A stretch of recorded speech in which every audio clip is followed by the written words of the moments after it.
यदि स्त्री रत्न प्राप्त नहीं है तो आपका जीवन अधूरा है। आपने इतना साम्राज्य तो स्थापित कर दिया पर रत्न स्त्री आपको प्राप्त नहीं हुआ है, इसलिए उस स्त्री रत्न को प्राप्त करना है तो इस गुफा में जाओ और वहां पर सुंदरता की खान एक जटाधारी ब्राह्मण के पास में एक युवती है, उसका हरण करो। सारी गुफा को आक्रांतकासुर के द्वारा घेर लिया गया। भगवान शंकर तो यही चाहते थे, माता पार्वती अंतर ध्यान हो गई और महाराज उसी समय भगवान शिव का गुस्सा सातवें आसमान पर आ गया। अपने स्वरूप को धारण करते हुए भगवान शंकर ने अंधकासुर को चैलेंज कर दिया कि अब तुमने पार्वती के ऊपर गलत दृष्टि डाली, अब तो बचेगा नहीं। अपराध करवाते हैं ठाकुर जी जानबूझ के, अपराधी होता कोई नहीं है, भगवान ही गुनहगार बनवाता है, भगवान ही मुक्त करता है, भगवान ही सही करता है, भगवान ही गलत करता है, वो ही सारी जग को नचाता है। सारे जग का है वो रखवाला,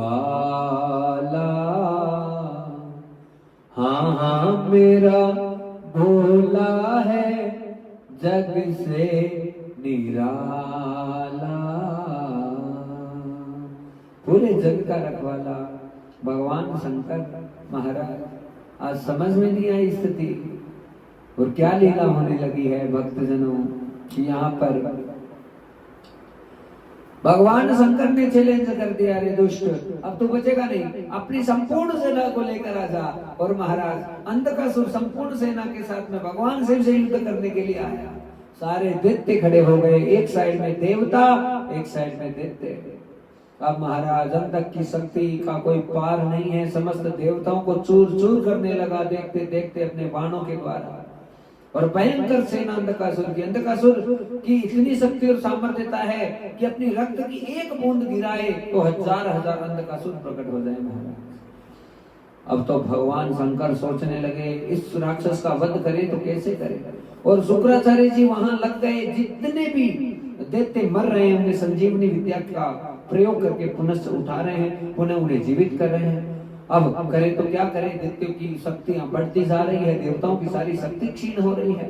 अब तो महाराज ये घबराने का समय आ गया भगवान शंकर के लिए।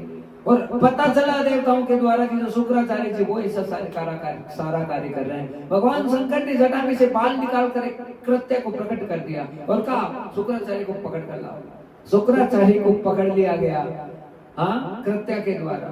शंकर भगवान के सामने आए शुक्राचार्य जी, तो उसी युद्ध की भूमि में शुक्राचार्य जी को भगवान शंकर ने निगल लिया।